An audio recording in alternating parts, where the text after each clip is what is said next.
Bom dia, boa tarde a todos, né? E não, a preocupação grandíssima da área que eu tenho mais representatividade, que é a área dos agricultores, o agronegócio da nossa região. Eles estão desesperados porque o custo operacional é muito alto, os insumos estão aumentando a cada dia, porque são em dólar ou muitas vezes em euro, né? A nossa moeda está desvalorizada, eles não estão conseguindo fazer a roda girar.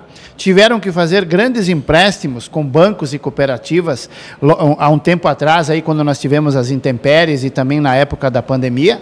E agora que eles estão começando aos pouquinhos a repor esse dinheiro, pagar essa dívida com os bancos, com os credores, aí vem o governador com esse decreto, né, querendo cobrar 12% de imposto em cima de uma mercadoria que antes não tinha imposto.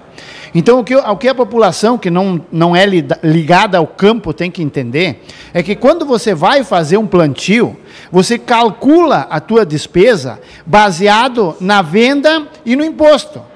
Ou seja, os gastos que você terá e a probabilidade de ganho que você poderá ter em cima daquilo. Então, tudo foi feito de modo que eles calculavam que não haveria imposto, porque era isento, né? E agora que eles fizeram todas essas despesas, todas essas dívidas, para poder salvar o patrimônio e o plantio, né, cai esse imposto de 12% do nada. Agora eles vão ter que escolher, ou eles pagam o imposto, ou eles sobrevivem, ou eles fecham as portas. Não haverá outra alternativa para o nosso povo do agronegócio, a não ser o governador se sensibilizar e retirar essa tributação que ele está querendo colocar em cima dos hortifruti granjeiros de toda a região sul do país. Muito obrigada, vereador. Obrigado.